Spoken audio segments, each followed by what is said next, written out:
خش يا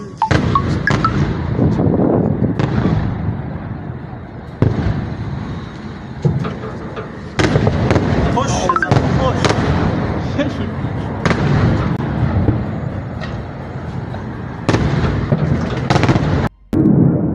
Ini filo. Wow, berbatas siku.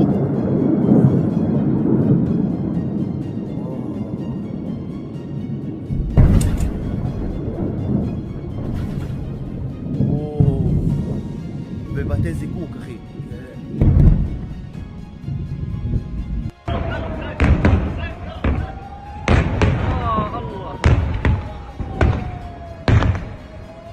Tidak lo mamin. What the fuck? Lo mamin.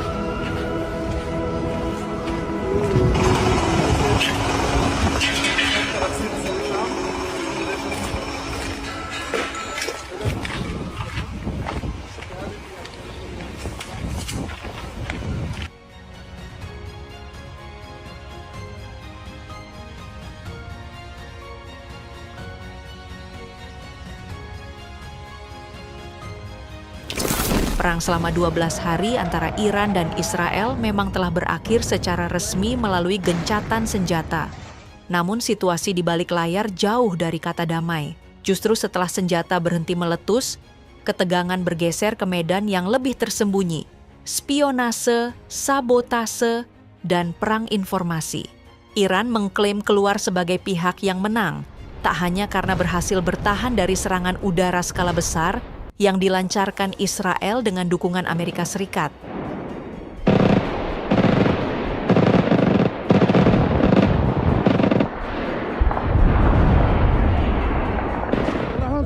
Tetapi juga karena mampu melancarkan serangan balasan yang menyasar jantung militer lawan. Mulai dari rudal yang menghantam pangkalan udara Aisalan di Qatar, hingga kerusakan pada fasilitas strategis Israel,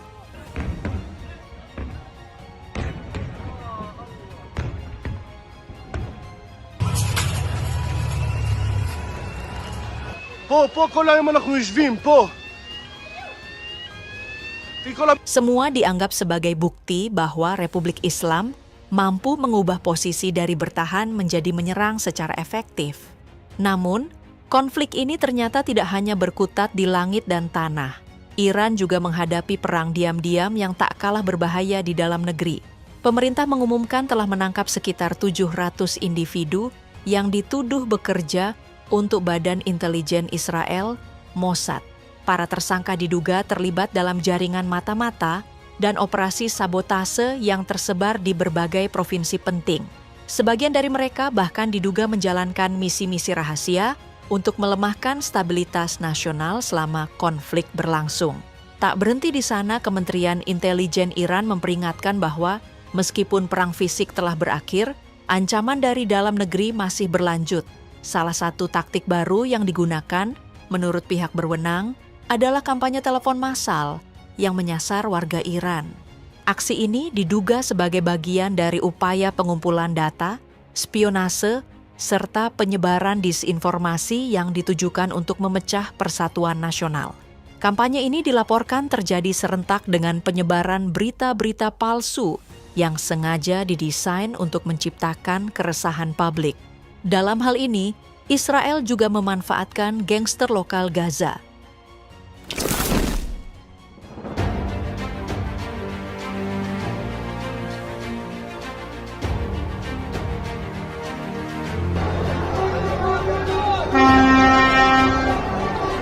Minggu lalu, Brigade Al-Qassam mengejutkan jagat maya dengan merilis bukti video yang menuduh milisi Abu Shahab bersekongkol dengan operasi rahasia yang diduga dikendalikan oleh Israel.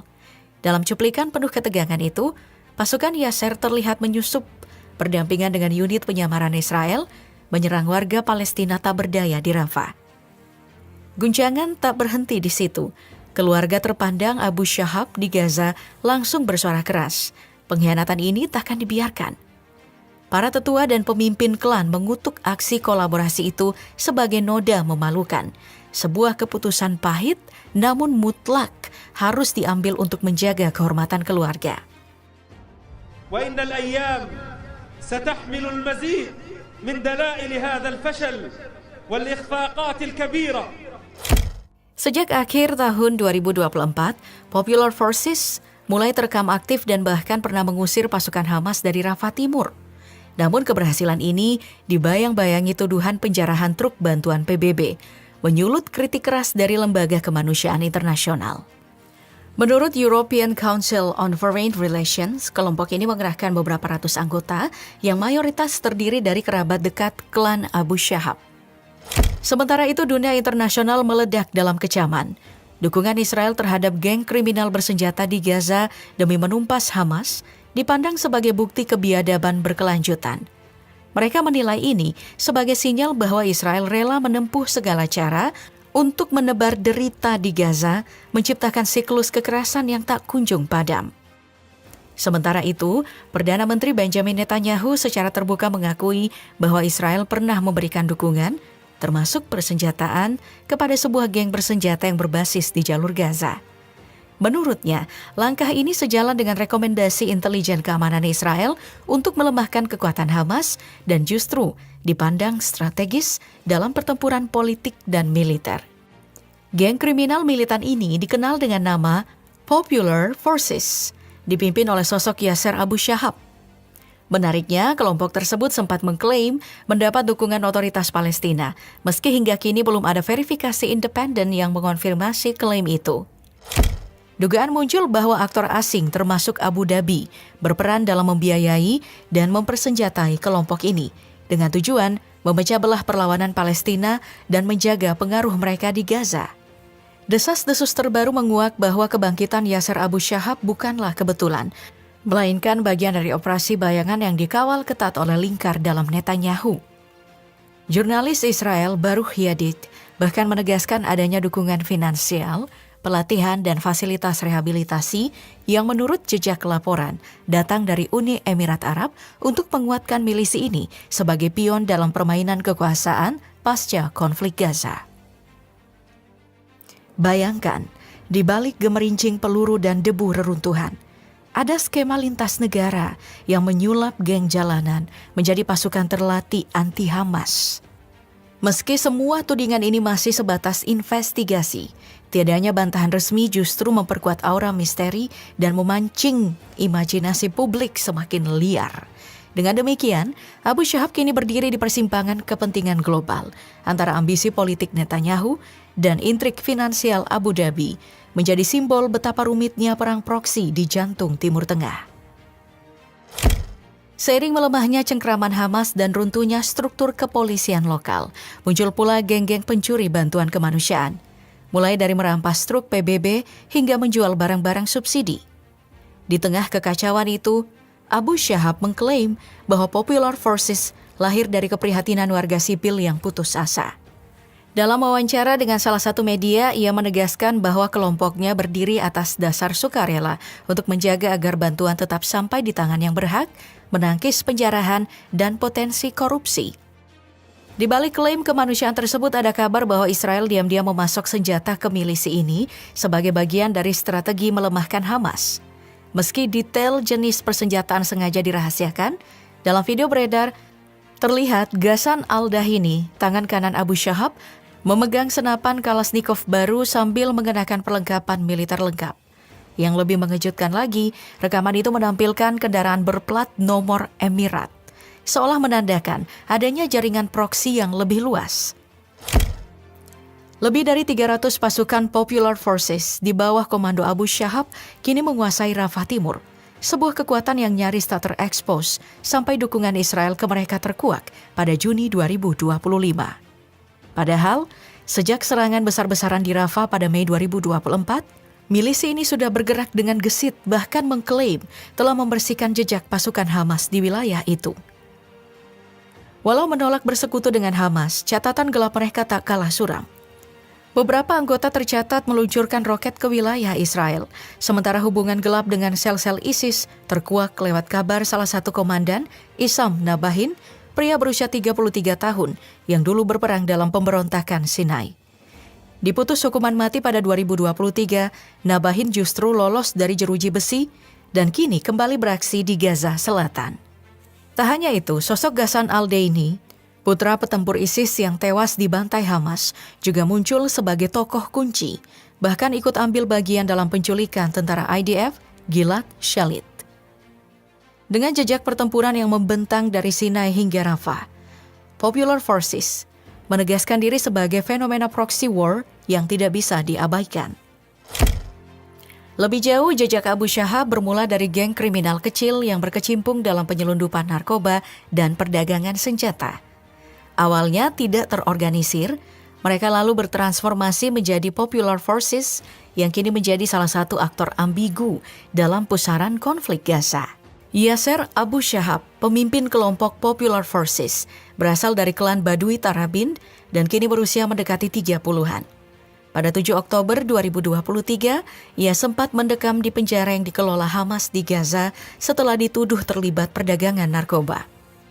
Namun saat ini, ia telah bangkit sebagai aktor kunci di Gaza Selatan, menempatkan pasukan di sepanjang rute konvoi bantuan, tepatnya di persimpangan strategis dekat Kerem Shalom, untuk mencegah aksi perampasan yang kian marak sejak blokade Israel memicu kekurangan pasokan pada pertengahan Mei. Pada 16 November 2024, Abu Shahab dan pasukannya kembali heboh di Gaza dengan menyerbu konvoi 109 truk bantuan PBB, menjarah dahsyat 98 unit diantaranya.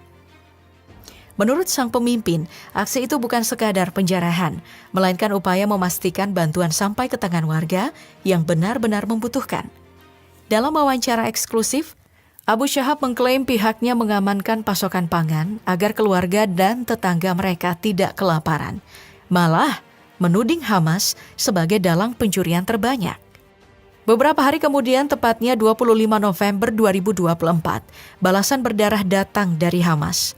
Lebih dari 20 orang, termasuk saudara dekat Abu Shahab, dieksekusi mati lantaran terlibat penjarahan. Tragedi ini menegaskan betapa brutalnya perebutan kendali distribusi bantuan di jalur Gaza. Terbaru pada hari Selasa lalu, Popular Forces merekam diri mereka melakukan serangan penyergapan dan mengklaim telah menewaskan 5 anggota Hamas. Seorang pejabat senior kelompok itu mengecam Hamas sebagai teroris yang menindas rakyat Gaza.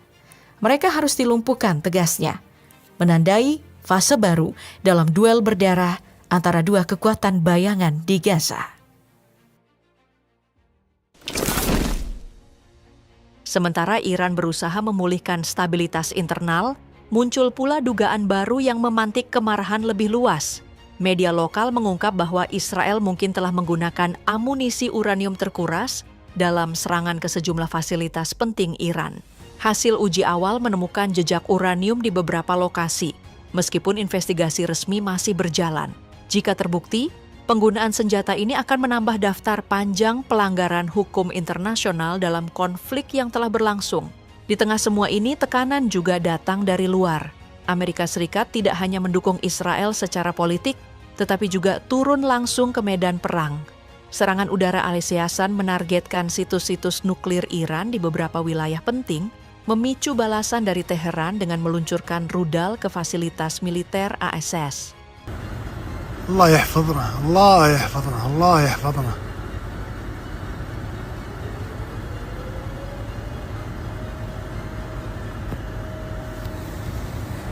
اشتغلت المضادات، يا الله سترك، يا ربي سترك.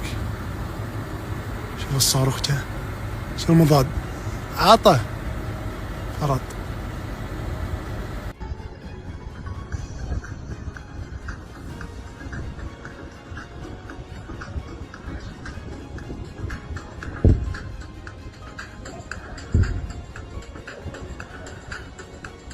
Keterlibatan langsung ini membuat Iran menuduh bahwa perang bukan hanya antara dua negara, melainkan antara kekuatan timur melawan dominasi barat yang lebih besar dengan dukungan intelijen dan logistik dari negara-negara NATO.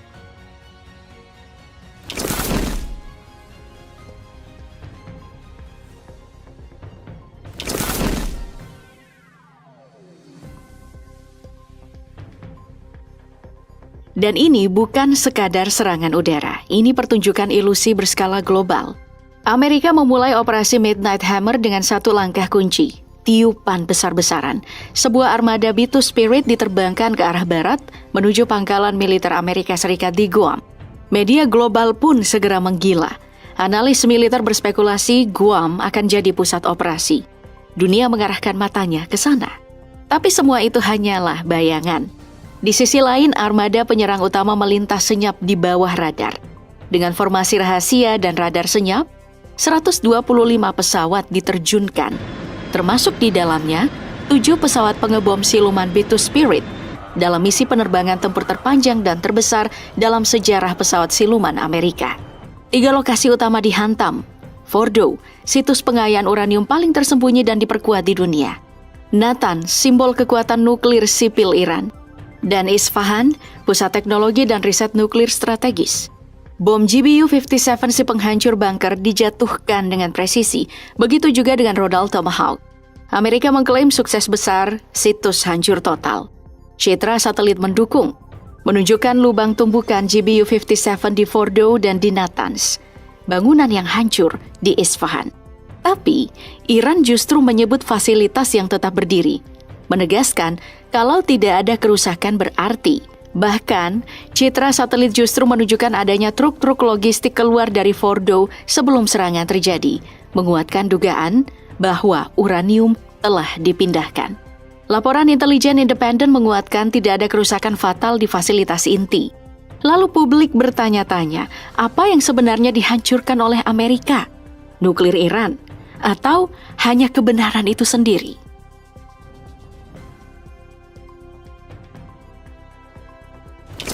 Ketika Trump memerintahkan serangan ke Iran, ia mungkin mengira musuh terbesarnya ada di luar sana, di Teheran, di Natanz, di Isfahan.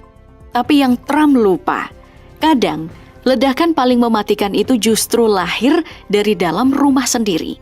Di dalam gedung Kapitol, gejolak politik meledak. Para anggota Kongres, baik dari Demokrat maupun Partai Republik mulai angkat bicara. Mereka mempertanyakan legalitas serangan militer ini. Trump dianggap melangkah tanpa persetujuan Kongres, melanggar konstitusi, dan bertindak di luar kewenangannya sebagai presiden. Bagi sebagian legislator, ini bukan hanya pelanggaran prosedur. Ini alasan sah untuk pemakzulan. Sementara itu di luar tembok kekuasaan, di jalanan Amerika rakyatnya bergerak. Gelombang protes membesar. Di San Diego, Washington DC, dan New York, ribuan orang turun ke jalan. Mereka membawa poster, spanduk bertuliskan, "Hands off Iran, Stop War Machine," dan "Trump is a war criminal." Teriakan protes bergema di bawah bendera Amerika sendiri. Anak-anak muda, veteran perang, bahkan aktivis lingkungan turun ke jalan. Bukan karena membela Iran, tapi karena mereka tahu perang ini bukan demi perdamaian, tapi demi kekuasaan. Dan inilah yang paling ditakutkan oleh para penguasa saat rakyat mulai sadar bahwa kejahatan bisa berseragam bintang dan kebohongan bisa berdiri di podium demokrasi.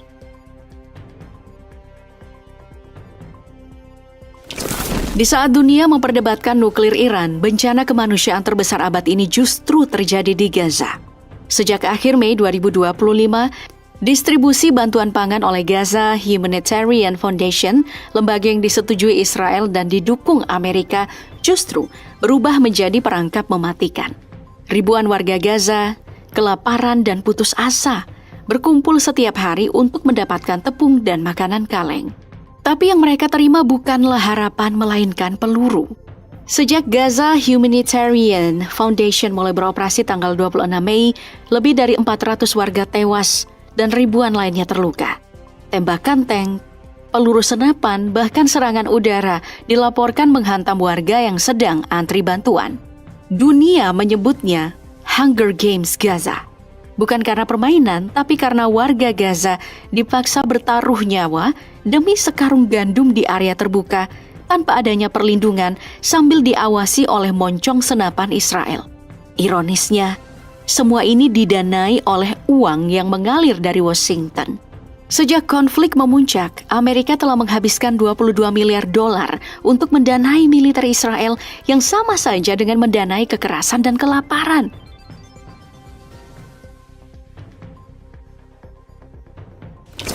Dunia menuntut deeskalasi, tapi yang mereka pelihara adalah bara. Saat Iran dan Amerika duduk di meja perundingan, Israel melepaskan serangan udaranya, serangan yang disebut sebagai defensif tapi menghancurkan infrastruktur sipil. Saat Iran berdiskusi dengan Uni Eropa soal program nuklir damai, justru Amerika yang menjatuhkan bom. Tapi dengan wajah tenang, Eropa menyampaikan satu pesan absurd. Iran harus kembali ke meja perundingan. Padahal, Iran tidak pernah meninggalkannya, apalagi meledakkannya. Sementara itu, gejolak besar terjadi di dalam negeri Amerika dan semakin tak terbendung. Ribuan orang turun ke jalan. Trump penjahat perang, hentikan pembantaian. Kongres pun mulai goyah, desakan pemakzulan menguat. Bukan hanya karena korban di luar negeri, tapi karena tindakan Trump dinilai melewati batas konstitusi. Dunia pun bersuara. Putin mendukung Iran, menyebut Rusia akan mengambil langkah nyata untuk membela rakyat Iran. China mengecam serangan dan menyebut Amerika telah melanggar hukum internasional. Sementara Paus Leo ke-14 yang disebut pausnya Amerika menyebut keputusan Trump membombardir Iran sebagai tindakan yang tidak berperi kemanusiaan. Pakistan, PBB, dan beberapa negara Arab juga mengecam. Meski sebagian dari mereka diam-diam merasa puas melihat Iran dilemahkan.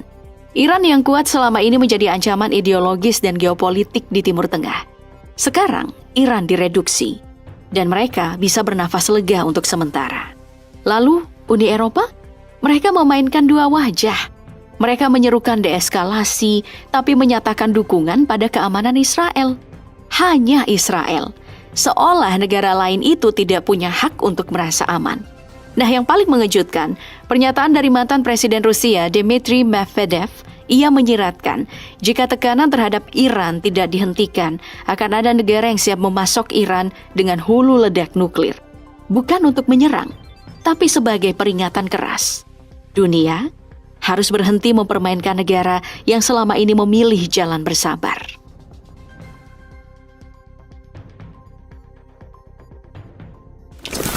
Bukti-bukti agresi militer Amerika dan Israel tak lagi disembunyikan. Mereka justru dirayakan. Dunia menyaksikan dan dunia membiarkan. Di Iran, bom dijatuhkan atas nama perdamaian. Di Gaza, tepung dan makanan dijadikan jebakan kematian. Kekejaman telah menjadi hal yang sah selama pelakunya memakai jas dan berdasi. Tapi jika dunia bisa diam saat Iran dibakar, jika dunia bisa diam saat Palestina dikoyak, maka jangan heran jika besok negara lain akan menyusul. Karena diam adalah lampu hijau bagi kekuasaan untuk terus membunuh. Kita sedang berada di persimpangan. Eskalasi menuju konflik regional yang bisa berubah menjadi perang global.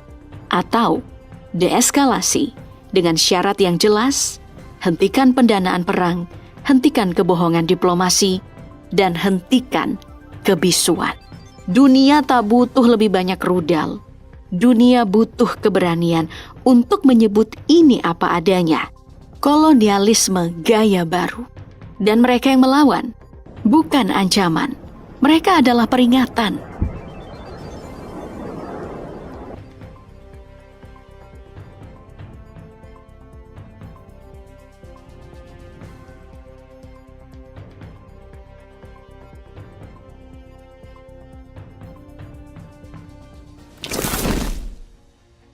Meskipun gencatan senjata telah diberlakukan secara formal, tanda-tanda bahwa perang bisa meletus kembali masih sangat nyata. Israel tetap bersikap agresif. Menteri Pertahanannya bahkan mengaku telah memberi instruksi untuk menyerang Teheran bila ada indikasi pelanggaran dari pihak Iran. Meskipun sebelumnya, Israel sendiri kerap dituduh melakukan provokasi yang dijadikan dalih untuk melancarkan serangan lanjutan. Kondisi ini menciptakan suasana siaga penuh di Iran. Bagi Teheran, perang ini bukan hanya soal kemenangan militer, tapi juga tentang ketahanan politik, kohesi sosial, dan kesiapsiagaan intelijen. Sebab dalam perang modern, garis depan tidak selalu berada di perbatasan. Ia bisa saja muncul dari dalam rumah sendiri, dari pesan teks anonim, panggilan misterius, hingga informasi yang salah arah, namun sangat efektif dalam memecah belah.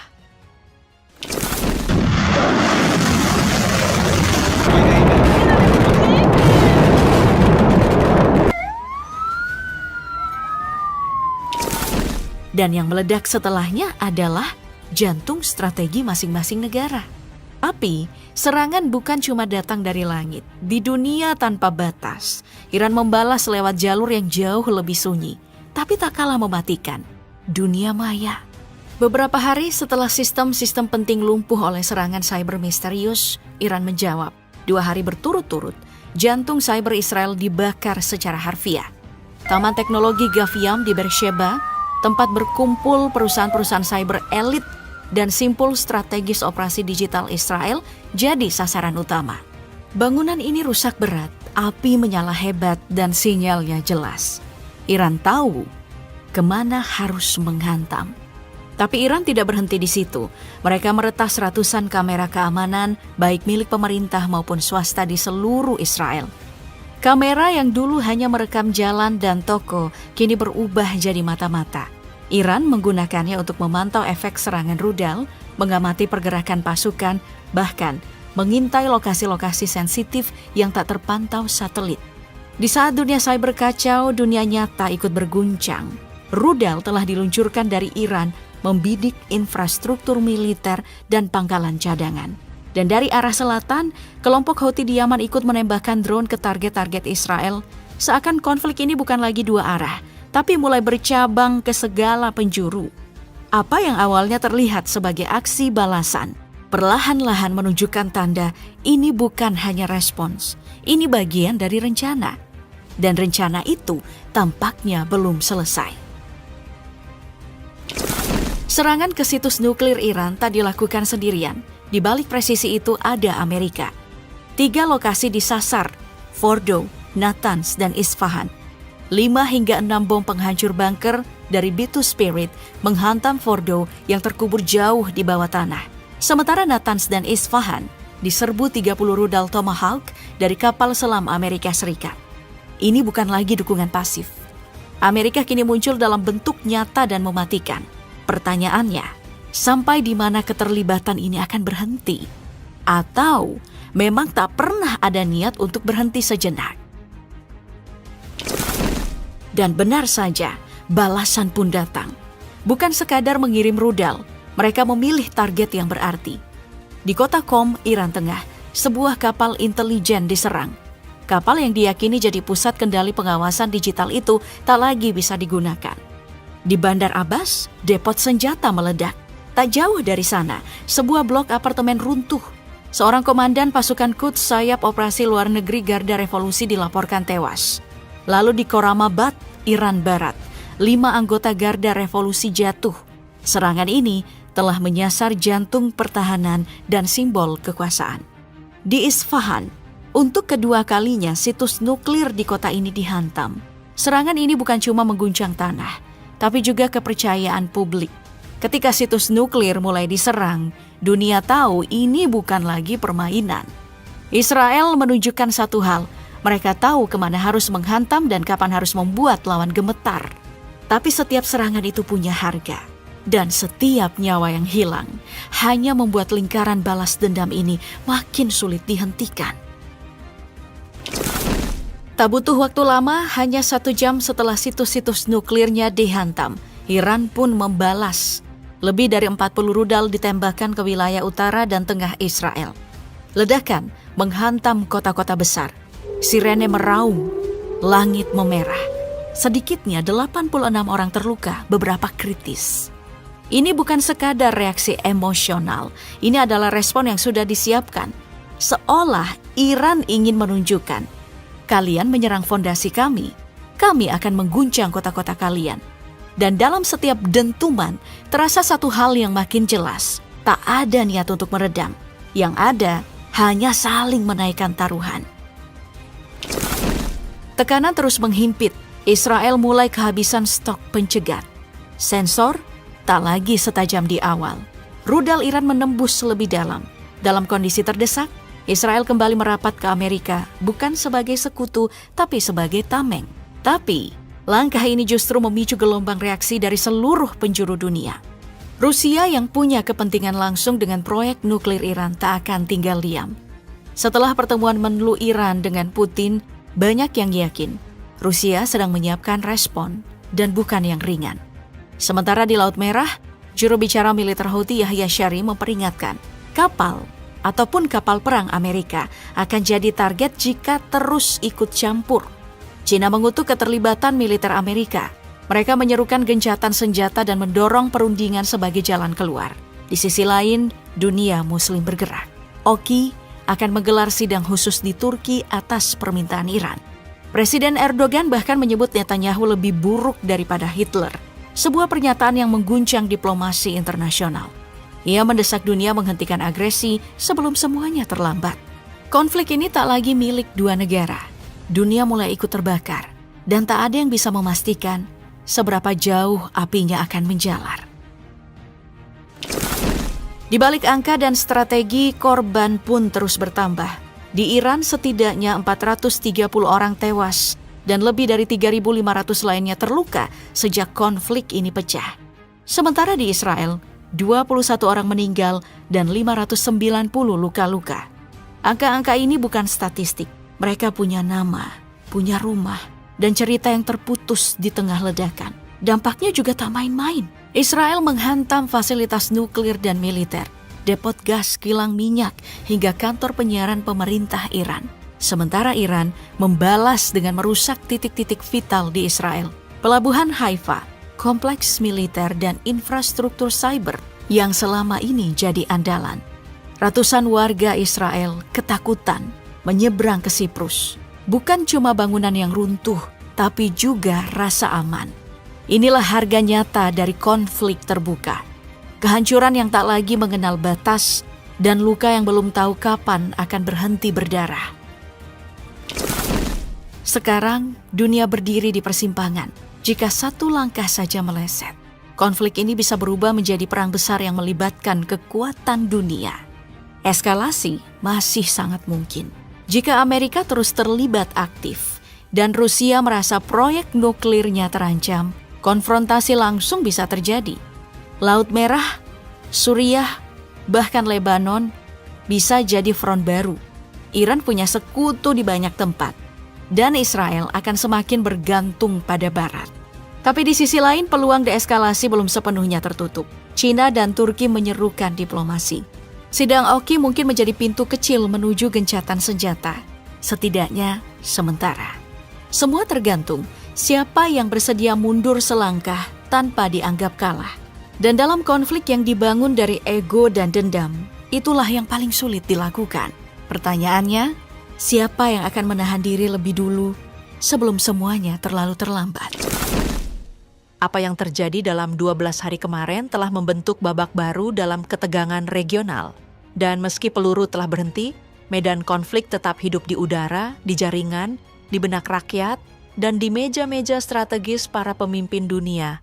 Dan Iran masih terus waspada.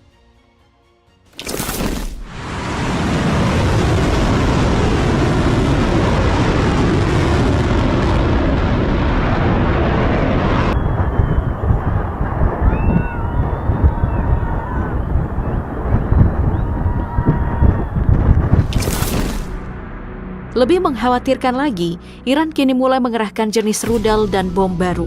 Senjata yang belum pernah digunakan dalam skala besar sebelumnya. Ini bukan hanya peningkatan daya rusak, tapi juga ancaman psikologis baru yang belum disiapkan oleh Israel.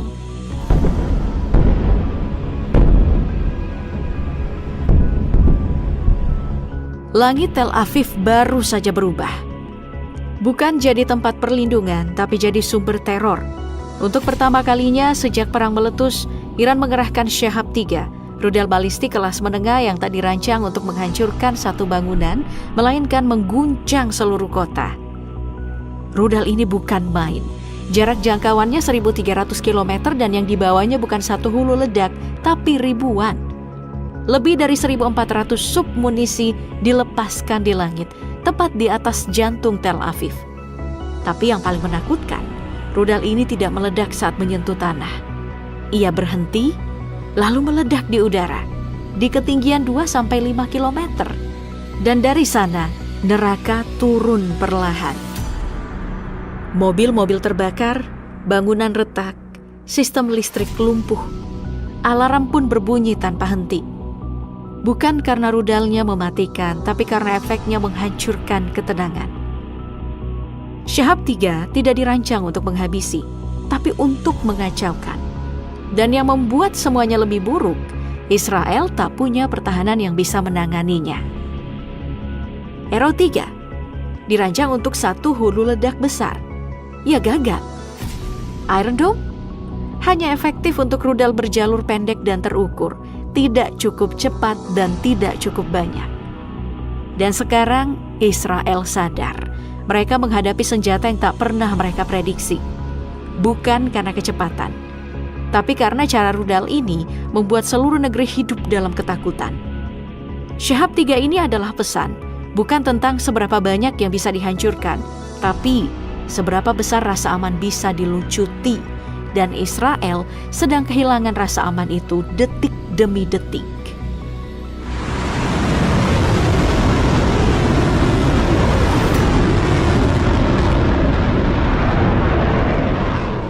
Di antara ratusan rudal yang menghujani wilayah Israel, salah satu rudal balistik yang mencuri perhatian dunia, Fatah 2, rudal hypersonic Iran yang berhasil menghantam langsung gedung Kementerian Pertahanan Israel.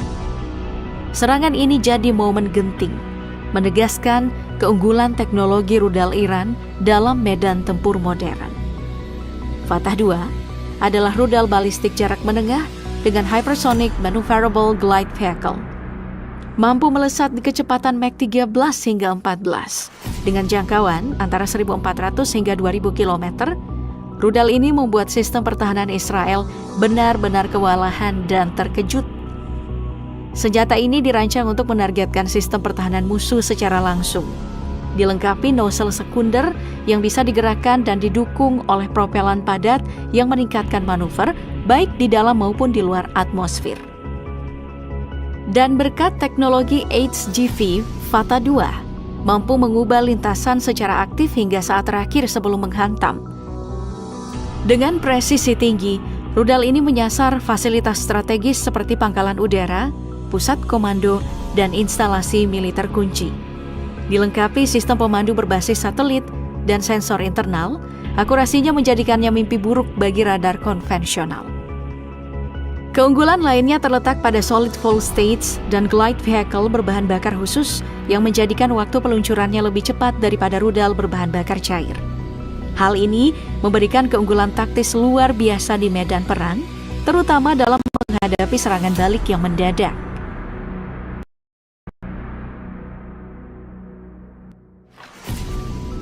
Kabar buruk datang lagi. Setelah Shahab 3 menghantam Tel Aviv, kini giliran Haifa yang diguncang. Menurut laporan terbaru, Iran secara resmi telah menggunakan Shahab 3, rudal balistik berbahan bakar padat yang tak hanya cepat, tapi juga nyaris tak bisa dihentikan. Satu rudal dikabarkan menghantam kantor pusat lapangan milik Channel 14, media yang selama ini jadi corong utama pemberitaan nasional Israel. Tapi ledakan tak berhenti di situ. Salah satu rudal juga menghantam sebuah masjid di jantung kota Haifa, memicu kepanikan besar-besaran. Teriakan, debu, sirene, semuanya bergemuruh dalam satu waktu. Kekacauan tak bisa dikendalikan. Dan apa yang membuat semua ini lebih mengerikan? Senjata yang digunakan bukan sembarang rudal. Shahab 3 adalah monster berdaya jangkau 2.000 km. Cukup untuk menyerang seluruh wilayah Israel, bahkan sebagian Eropa Tenggara. Rudal ini berhasil menembus sistem pertahanan Israel, tak peduli seberapa berlapisnya. Beberapa fasilitas vital dilaporkan rusak berat. Pangkalan udara hancur. Kantor intelijen dilumpuhkan. Haifa jadi titik merah terbaru di peta kehancuran. Dan yang membuat Sejil 3 ini begitu berbahaya bukan hanya kecepatannya, tapi kemampuan cerdasnya. Dengan muatan hingga 700 kg, ia bisa membawa hulu ledak besar. Dan lebih dari itu, ia dirancang untuk tak terlihat. Sejil bisa lolos dari radar, melewati Iron Dome, melesat melewati Arrow 3. Rudal ini juga dirancang untuk diluncurkan dengan cepat, bergerak, pindah posisi, lalu menyerang lagi. Tak ada pola, tak ada juga peringatan. Dan itu membuat sistem pertahanan Israel hanya bisa menebak tanpa pernah benar-benar siap. Hari ini, Sejil 3 tak hanya menghantam kota, ia menghantam psikologis satu bangsa.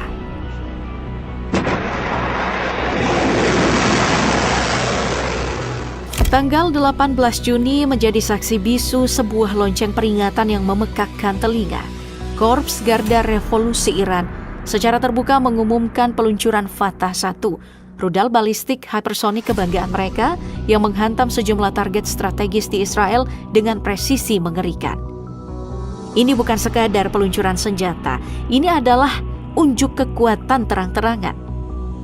Meski diklaim sebagai penggunaan pertama dalam konflik terbuka, jejak Fatah 1 sebenarnya telah muncul sebelumnya. Pada 1 Oktober 2024 lalu, rudal ini pernah mengarah ke Yerusalem dalam salah satu fase awal konfrontasi besar antara Iran dan Israel. Namun saat itu, banyak yang mengira itu hanya uji coba terbatas. Hari ini, semuanya berubah. Fatah sudah turun ke medan sebenarnya. Fatah 1 bukanlah rudal biasa. Ia adalah monster berkecepatan Mach 13-15. Rudal balistik hypersonic pertama buatan Iran yang dikembangkan langsung oleh tangan militer Garda Revolusi. Kecepatannya lebih dari 5 kali kecepatan suara. Dan bukan hanya itu, ia bisa bermanuver, berubah arah, mengelak dari radar, menghantam sebelum musuh sempat membaca arah terbangnya. Dengan panjang mencapai 12 meter dan jangkauan sejauh 1.400 km, Fatah 1 mampu menjangkau hampir semua wilayah Israel hanya dalam waktu kurang dari 7 menit. Dan dengan muatan seberat 200 kg, rudal ini bukan cuma cepat, tapi juga mematikan. Nah, yang paling menakutkan, hulu ledaknya. Fatah 1 membawa HGV, Hypersonic Glide Vehicle, semacam wahana manuver tingkat lanjut yang membuat rudal bisa mengubah lintasan di fase akhir serangan. Artinya, bahkan saat tinggal beberapa detik saja menuju target, rudal ini bisa tetap menghindar dari pencegat.